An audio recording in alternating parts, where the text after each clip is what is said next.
Um,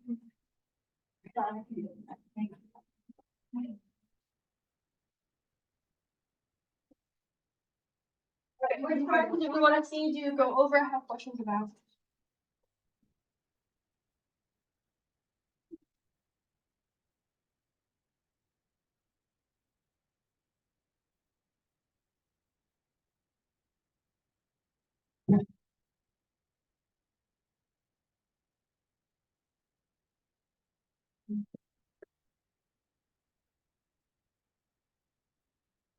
Four, definitely. I think I've seen more threes than anything, and then I saw a 1 and a 2, so I'll let you guys choose. Everyone put up a 1 or a 2.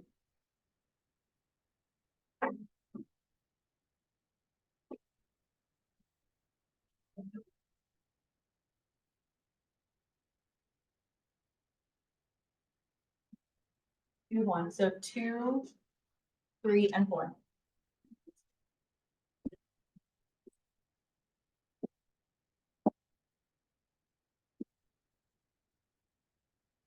All right, number 2, we are solving for y. So getting y by itself. Get rid of the x term by adding it to the other side.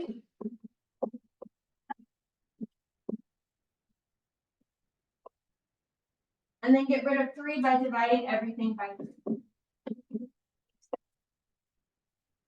We have y equals 2 over 3x plus 4. If you had put both into Desmos, the final answer and the original, they should overlap. And you would know you got that right. Or if you put in the original, it would give you a line. You could count the slope of my intercept and then rewrite it into slope intercept. Number 3, Nick and his friends rented a canoe for 3 hours and paid $45. How much does it cost to rent per hour? How much does it cost per hour to rent? I read it, so. Okay, so we would need some variable to represent what we don't know. Call that x for cost per hour.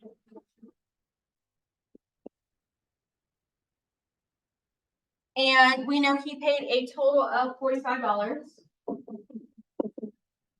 And he rented it for 3 hours, but we don't know the cost of each hour. So we can multiply, 3 and x together and divide both sides again by 3.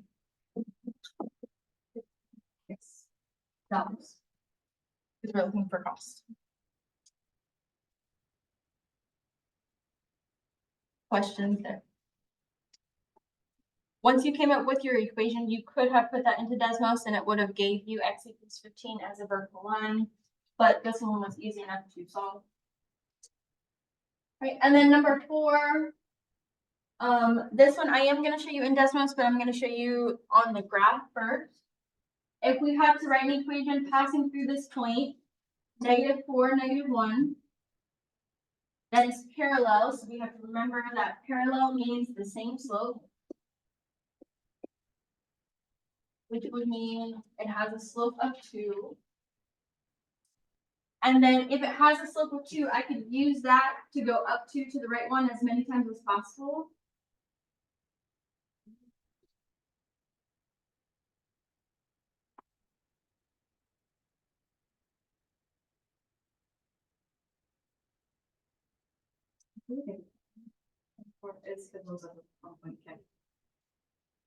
It's supposed to this way. There we go. And then you could use that slope and that y-intercept to write your equation. Y equals 2x plus 7. You could have also done it algebraically using your point slope form. In Desmos, it would look like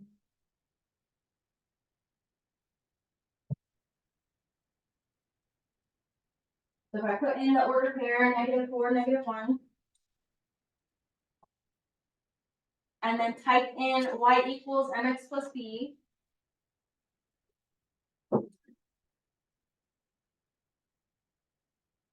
added in all sliders, and change my M to be the same slope, which was 2. Then I would move my B value until it went through that point, which would be as. And then you could write that equation, y equals 2x plus 7. If you're using Desmos or the graph, make sure you use graph, use Desmos for whatever that is. Questions on that one or the other two?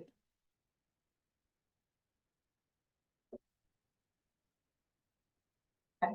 We're going to go over SOL 5C, 5D, the answers first, and then I'll show you how you could do those in Desmos. So even if you don't have it with you, make sure you're writing the answers down.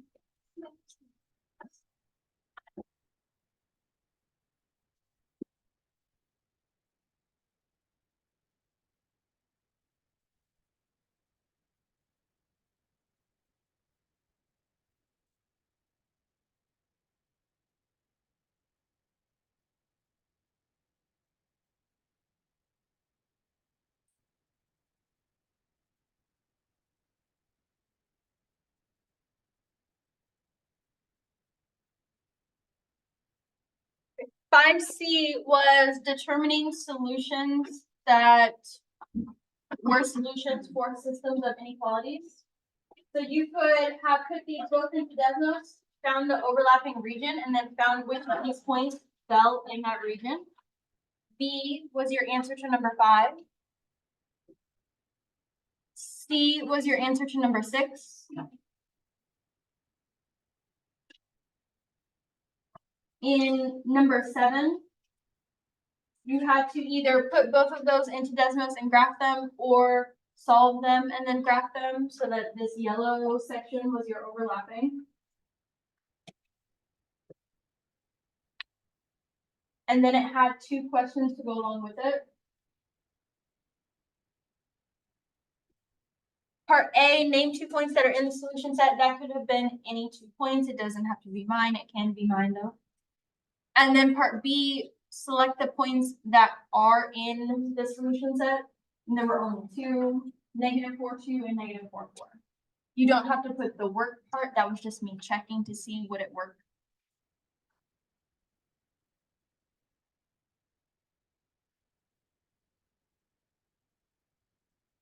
Once you finish that, go ahead and go on to the next page.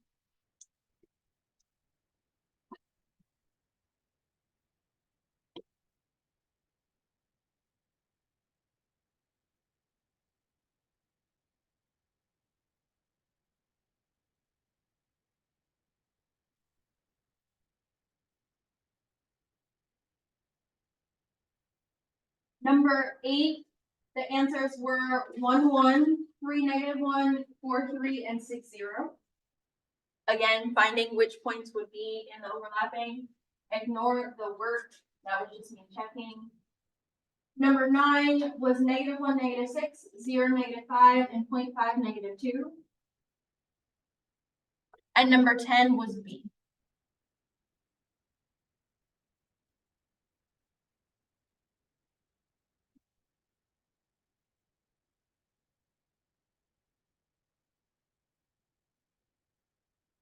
I'm going to show some of those in Desmos really quickly, and then we will talk about course calendars.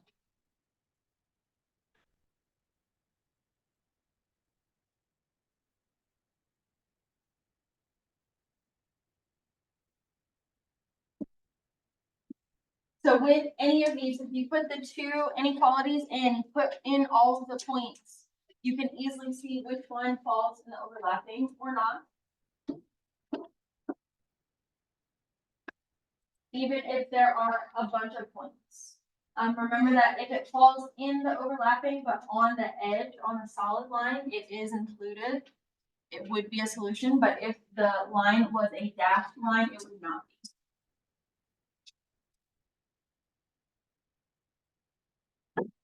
All the other ones are really the same. Okay. This is not an over spring break homework assignment. But it will be due the week we come back. I say it's not to be done over spring break because you could get it done this week. So the next SOL section that's due is 6A and 6B.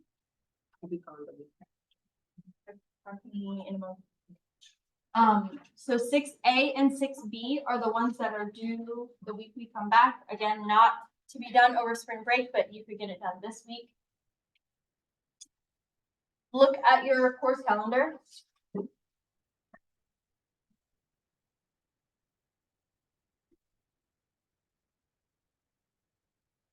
There are a bunch of important things in this. Starting with this is everything we're gonna do for the rest of the year. So make sure that you are looking at this or the one on Canvas or the boards or something so you know upcoming dates. As a reminder, all of the Delta maths for this unit that we're starting today are formative. Nothing changes except for they're formative. Then unit 10, when we start that, they will go back to informative just because I need some more formatives. I had previously sent out an email about you guys taking 4 units worth of tests and then me replacing 5 objectives or dropping the lowest 5. If you look at the dates, we're not taking all 4 objective tests. We're only taking 2 of them, unit tests. So I will drop 1 objective because you need 4 summative grades. So you'll have 5 and I'll drop 1. Other formatives, not the SOL practice 6A and 6B, but the 2 after that will be formatives. And those are on here. Your JLab is not on here. It should be due your SOL date, but I may not see you on the 15th. So then the next class, it would be due then. So the 17th. Your SOL date is up there, along with when your unit test is up there, along with your final exam, if you need to take it. Questions on any of that?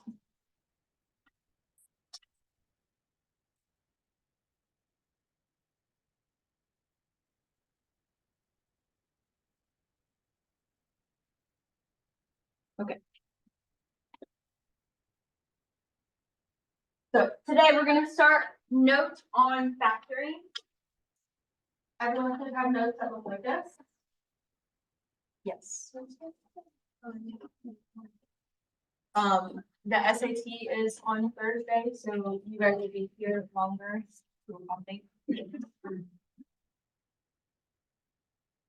Yes. Almost 3 hours. You'll be here for almost 3 hours. Yes.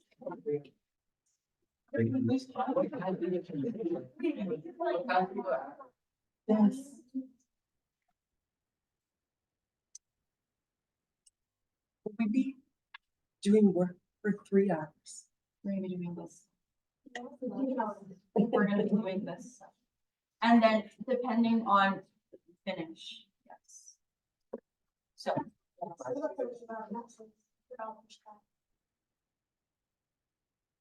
For all different, yeah.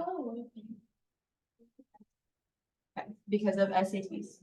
So on your notes, this first part should look familiar because this is what we were just doing with exponents. Everything we just learned with exponents is not going away, so we need to keep all of that stuff in mind.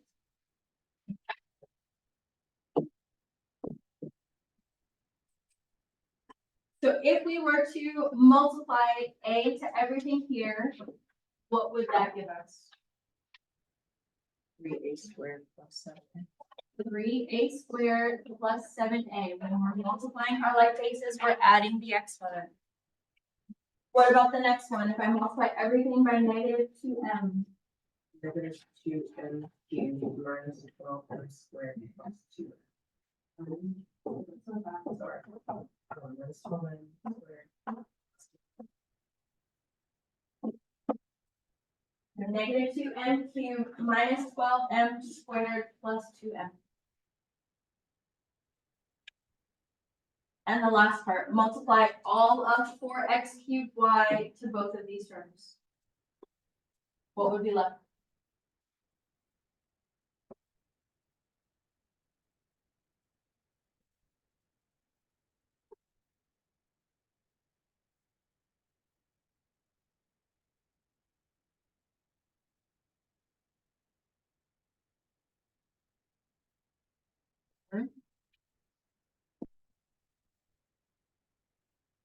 So the fifth, y minus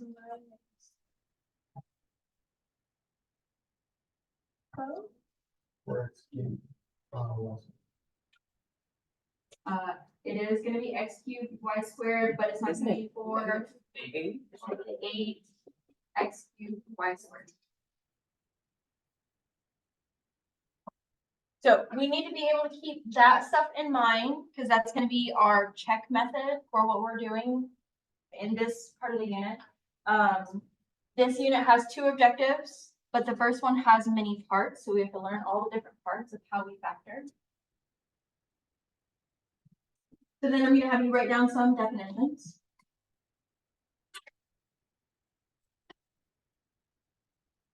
So write down this definition and these two and the prime.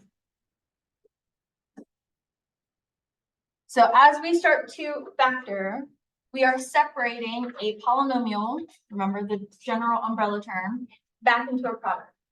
So we're gonna be given something like what we just found and have to write it back into what was on the left. And we're gonna talk about how to do that in a moment.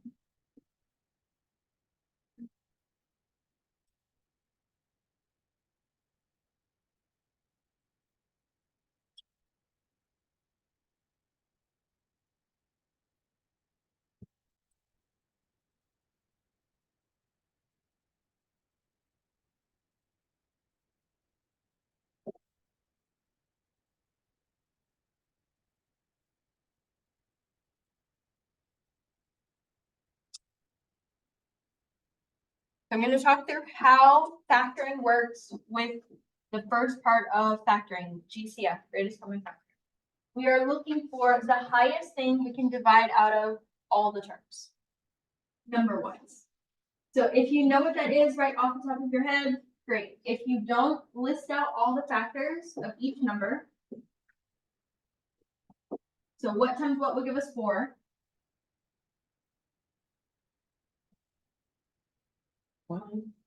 One and 4, okay, and what else would give us 4 if we multiply the number again? 2. And then what times what would give us 8? 4 and 2, and 8 and 1. And of all of the factors, we're looking for the highest number they both share. 4. So again, if you know that off the top of your head, you don't need to do this, but if it helps you see the numbers like this, do that. So when we find that highest number that they share, we're gonna divide each piece by that. But when we divide it, we don't wanna really get rid of it, we're just gonna move it to the front. So that's why you see this 4 on here. And then you divide it and see what's left and put that on the inside. But, excuse me, you're looking for the numbers first, the coefficients, but then you also have to look at the variables. If they have the same variable, you're gonna look at the lowest exponent, because I couldn't take 2 A's from this one and I'd get a negative number, a negative exponent. We don't want to do that. So I could take 1A from both, divide both things by 4A. And if I start dividing, 4A squared by 4A would give us what? 1A. And then 8A divided by 4A would give us 2, just 2. So whatever's left on the inside is going to be prime. So you know prime as a number, the factors of a number is only itself and 1. Prime in this case means there's nothing else I could divide out of this. So we want the inside factor to be prime. Where's the note A? If we were using our exponent rules, we would have subtracted. And that would be a to the 0. which means that would just be one and there'd be nothing. Alright, so those are the rules. Now we're gonna actually put that into practice.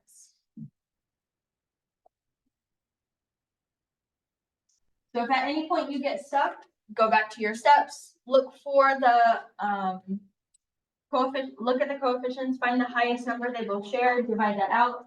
Look at the variables, look at the lowest exponent, divide it out of everything, put that out front, put what's left inside. You could check your work by distributing.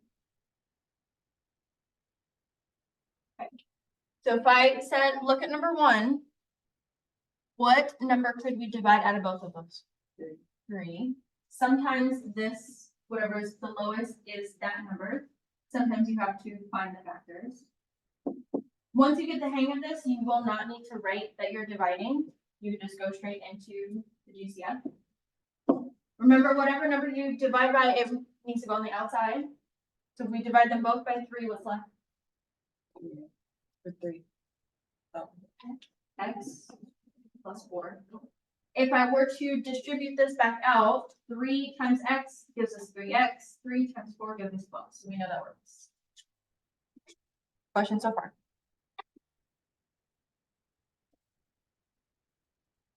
What about number 2? What could we divide out of both of those? 7. If we divide them both by 7, what's left? Y minus 1. If I distributed that back out, we get 7y minus 7. 3. What is the highest number we divided into? Is 4. I'm going to show you what happens if you don't choose the highest though. So we know these are even, so we can divide them both by 2. Let's say we forgot about 4. If I were to divide these both by 2 instead of 4,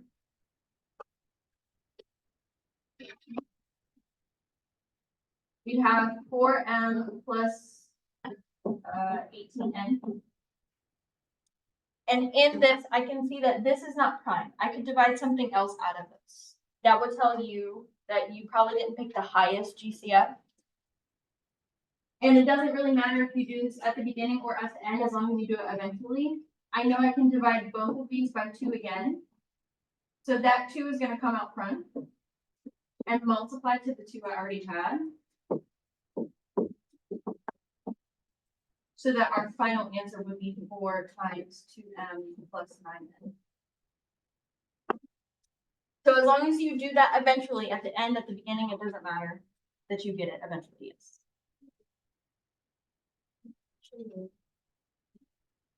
So if you went from here to here, that'd be nice. For this part. All right, go on to the back. Yes. First one, like for the what is flashing thing. Mhm. Why was there an A, like for the, For the GCF? Yeah. Because they both had an A. We'll do more with exponents.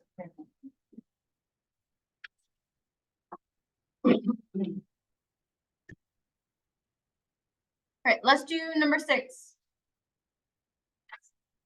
What do those have in common? What could I divide out of both? 4 for number 6. And then do they have anything else in common? they both have a Y. They both have at least one Y. So I'm gonna start skipping the step where I'm dividing, but if you still want to write that, go for it. So if we're dividing both of these by 4y, what's left? The first one would just be y minus. Six. Say that again.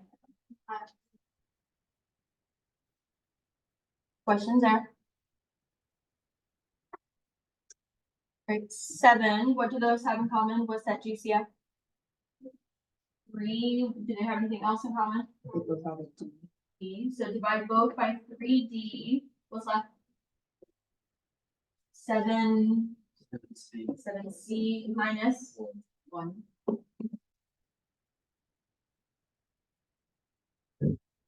What about 9? What do those have in common? 15. Again, if you don't know these off the top of your head, that's okay. You can always list out the factors and then circle them and find them that way. So if we're moving fast, you can still do that. 15 is the highest, and 1A and 1B. The more variables and exponents you get, start to take it slow, because it's really easy to miss a variable, miss an exponent, miscalculate. Divide these both by 15 AB with left. 1A minus 2. Question so far?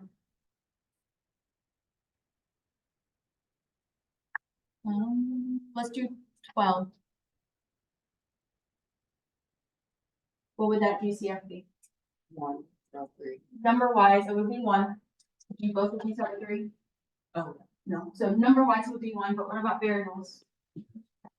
1x, 1y. You don't need the 1. If we divide both of these by xy, we're left x plus 3.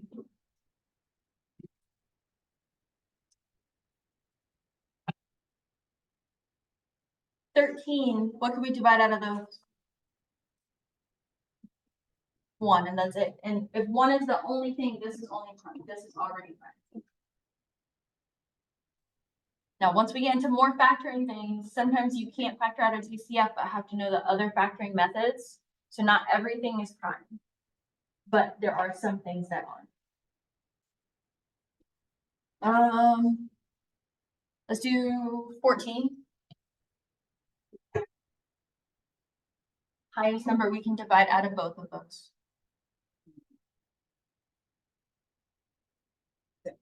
6 will work. And then what variables and how many of each? A, B, and C. 1A, 1B, just 1 C? C's. C squared. If we divide that out of both, what's left?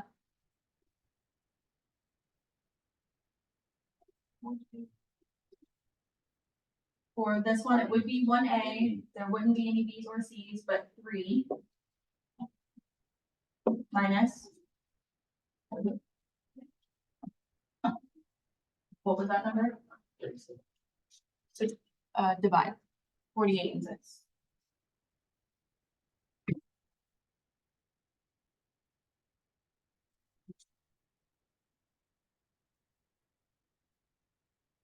What number did you say? 8. And then what variables would be left? C.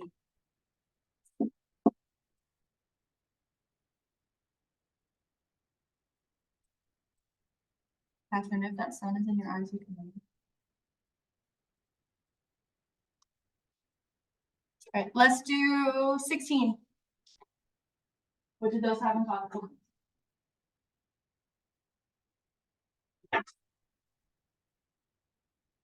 What did you say? Not 9. 3. It is 3. And then what variables? All. How many are? 1. Just 1. Any S's? They all have S's? No, it was a trick question. So divide each piece by 3R. What's left? Divide 3R to the 7th minus 6 and an R. Because it was squared, we took just 1 away, and then minus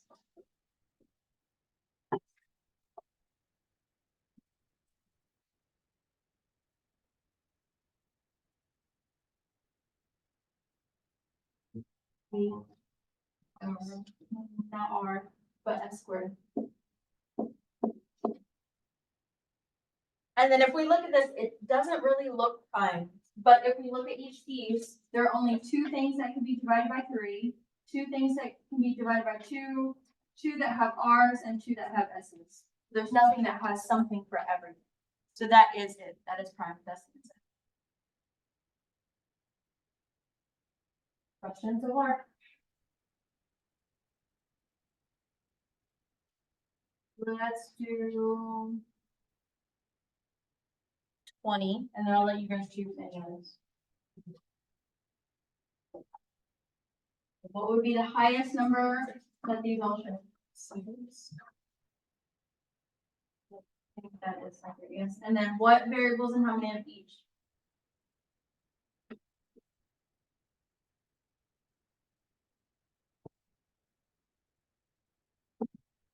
Do each of these have a y and a z? No. No, so what variables do they each have Oh, in x? Z. So just z. To be very careful that everything has this, otherwise you're gonna start dividing and then it's not there and then it gets.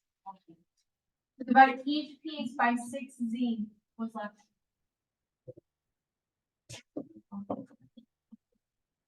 3x squared y minus 4xz plus 6yz squared. Again, it doesn't look timed, but it is. Other questions that we skipped over that we want to see, do go over and have questions about. We did 15. Yes. Any others?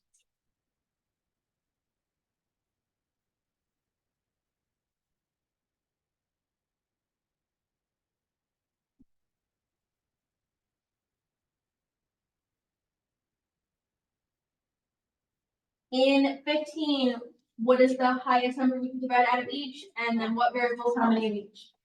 2x1. One x, one y. And what's left?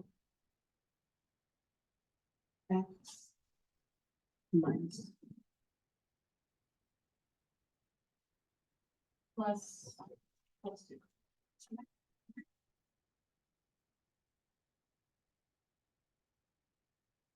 In a moment, once we get into the next part, I'm gonna show you how to do GCF on the calculator. Remind me to show you how to do it on Desmos also. Do we have any questions in general about finding GCF and factoring it out? This, on the scale of easiness with all of the factoring methods, this is probably the second easiest. I'm gonna show you the first now. If you want to take a second, stretch, get out of your seat for a second, you can do that before we start.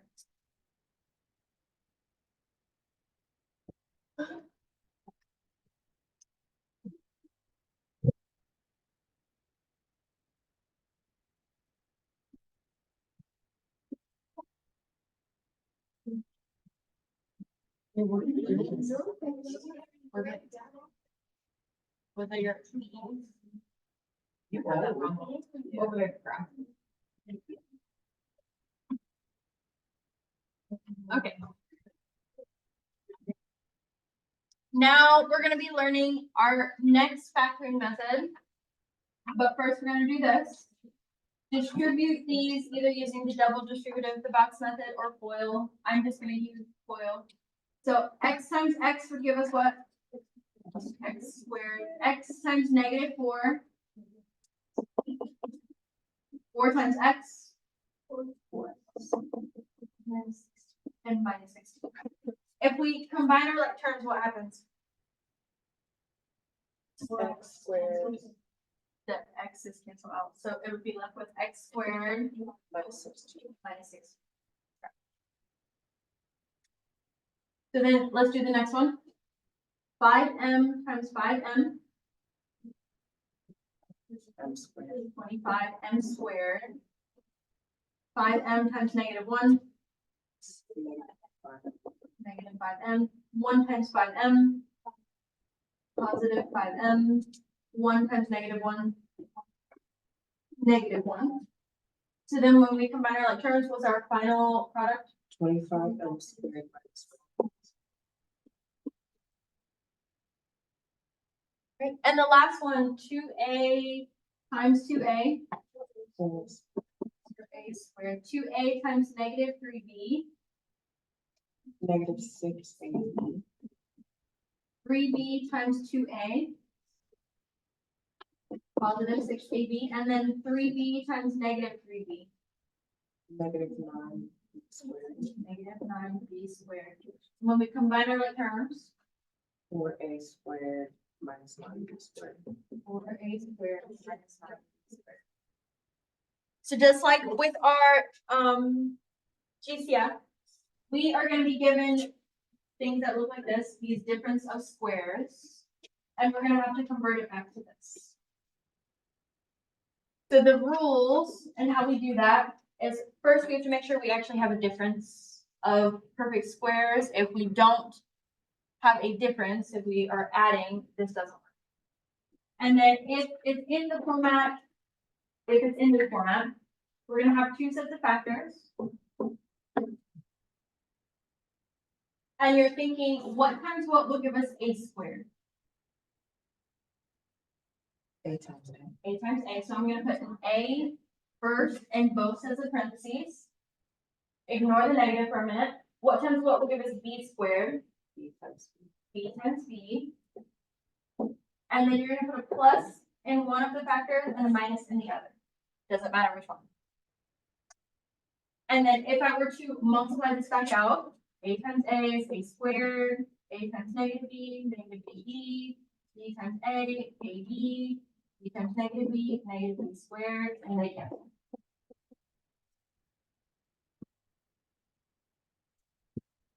So now that we know the how, now we're gonna kind of think some of these problems.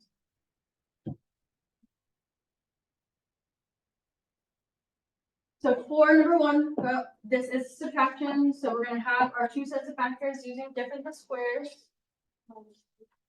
And it's gonna be a minus 2 and not minus plus 2. Always one is plus, one is minus. But you're looking at what times what will give you a squared, what times what will give you 4. If you're not sure, in your calculator, type in the square root of whatever the number is. So then, how would I write number 2? N minus 8 plus. In number 3, the order is switched. You just follow, you do the same thing, but follow the order. So what times what will give us 81? 9. And then what times what will give us x squared? X. So it would just be backwards. Whatever order you see, if the number comes first, make the number come first in your factors, and vice versa. Yes. It does not. If I put plus first or plus second, that part does not matter. Is this it? This is how we factor difference of squares. That's why I said this one's the easiest. Right, what about number 5? Did we do that one? K minus 5 and K plus. Is this a difference of squares? Oh, it's It's adding, so we can't, it's fine. It will throw some of those in there, so be careful. so if it's positive, it's automatically fine. Correct. If it's 2 terms, then yes. If it's not 2 terms, it could be a bunch of other things. Let's do 7. How would we write those factors? 9 3b. What's the rest? Minus 10, and then.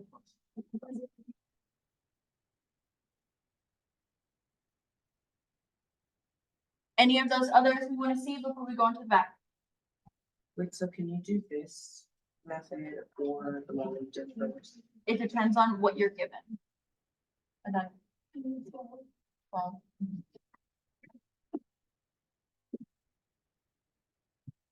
So for number 12, we do have perfect squares that are subtracting. So what would those factors look like?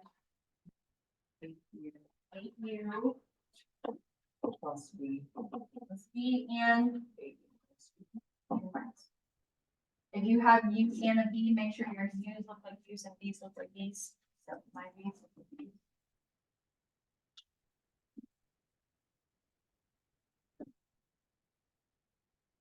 Yes, Kathy. It doesn't.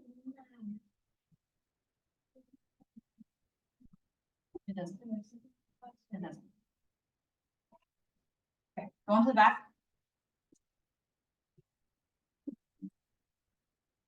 Now we're gonna do some more challenging ones. But the process is the same. So if you see multiple variables, bless you, process is the same. If you see exponents that are even but are not 2, you're just going to divide that number by 2. So how would I write the factors for 13? X1 xy minus 1 minus 1 plus 1, xy plus 1. What about 14? 9 squared 9n squared plus 5. plus 5 and this was a typo. That was supposed to be 25. What about 17?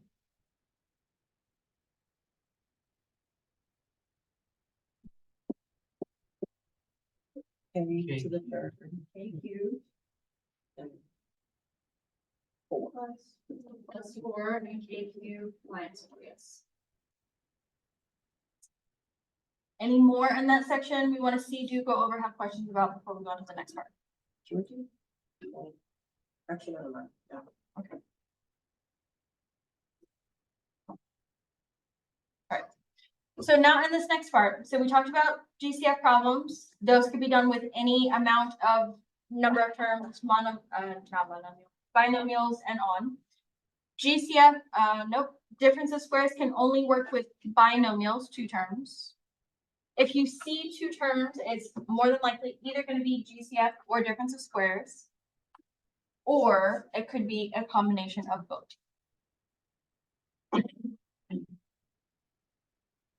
So I'm going to show you how to find the GCF in the calculator. We could tell that both of these are going to be divided by 2, but in the calculator, go into math. Scroll to the right for number. And then go all the way down to number 9. It says GCD, which is greatest common divisor. We're dividing out the greatest common factor. It's the same thing. So go in math over to down to number 9. And this can be used for 2 numbers at a time. So if I put 2, 72, and then enter, it will tell me what that GCF, GCD is. So you can use this. The function is similar on Desmos. So I know that this has a GCF. In all of your problems, you should be looking for GCF first. Step 1, always look for GCF. So if we have a GCF, divide that out. We'd have n squared minus 36 left. And then you have to look and see, could I do anything else with this? Could I factor out another GCF, or could I use difference of squares? Could I use either here? You could use difference of squares for this part. So what would those 2 factors be?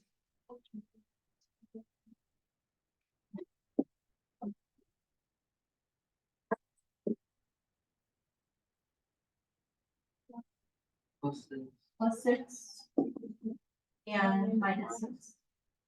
So you end up with your GCF term on the outside and your 2 factors for the difference of squares. Questions so far before we do some more?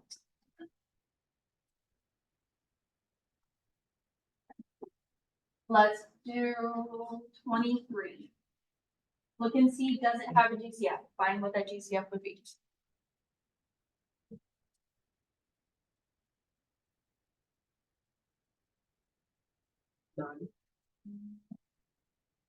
Close, it was 36, yes.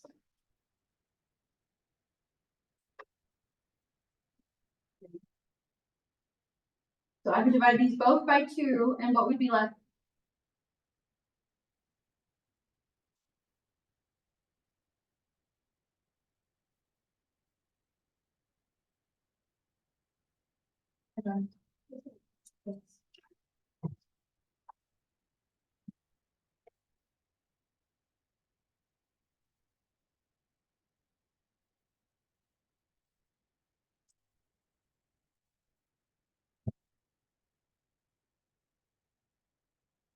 16 s squared minus 9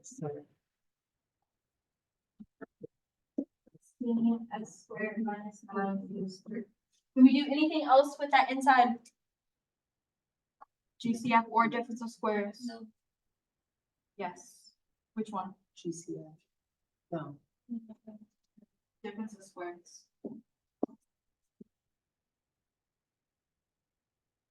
What would those two factors be? 4 s minus 3. And then 4s plus 3. So these problems get complex to the point that you need to know what you're looking for and be able to see, I could factor this again. I could keep factoring this. The goal is to factor this as many times as possible. Right? Look at the others, 24 through 32. Find any others you want to see you go over, have questions about. 32.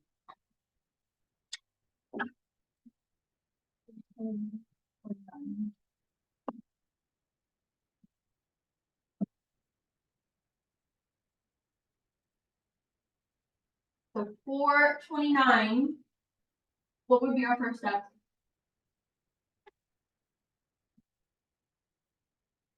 To find a GCF. Do they have one? What is it? 9. And anything else? And P. If you see odd power exponents, it has a GCF when dealing with difference of squares. So if I divide 9p out of both, what's left? Would be to the second minus Not p. They would cancel. no, Minus. Could we do anything else with that? Yes. What? Difference of squares. Or dose. The 9p, what would those two factors be?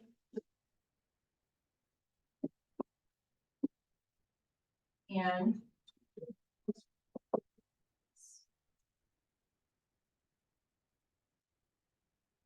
right. Notice that all of your final factors are prime. That's what you want.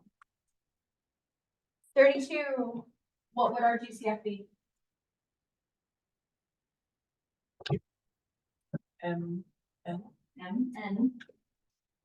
We divide both of these by Mn, what's left?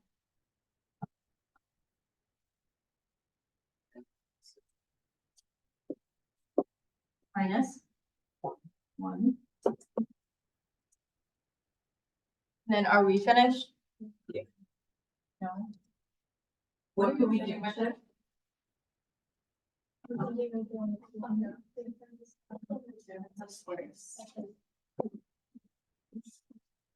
What would those two factors be?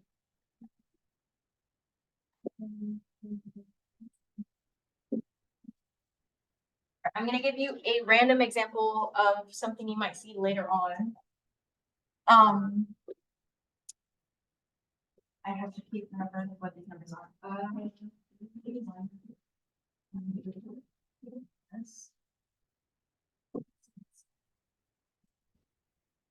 If you got something like this, I didn't mean to put. And we factor this first, it would probably have a G. Does it have a GCF? What? I'm gonna say it might not, but I wasn't 100% sure. It's 1. Okay, so it doesn't have a GCF. So then difference of squares, what would those two factors be? 9m squared plus 4. And 9m squared minus 4. Normally we stop unless it could be, no, normally we stop there. But this one is also another difference of squares, so you have to do it again. The adding would just get brought down. And this would get brought into or separated into two other factors. What would those be? three M plus two and three M minus two. And that would be your final answer. It's factored all the way down. Wait, So if so you see something with the fourth, it could possibly get brought down again, there's gonna be three sets of lines. possibly, depending on the problem you get. It could happen. What'd you say? Could I use difference of squares for this? No, this is adding. Oh, okay. Clayton. Other questions? Right, so I'm gonna give you the rest of class 2 practice. You could be working on any of the following. Your Delta Math that is due Friday, that is formative. Your JLabs, your more practice in these notes, the SOL practice 6A, 6B. You have plenty to be working on. Be working on them. Hold that up. We would ask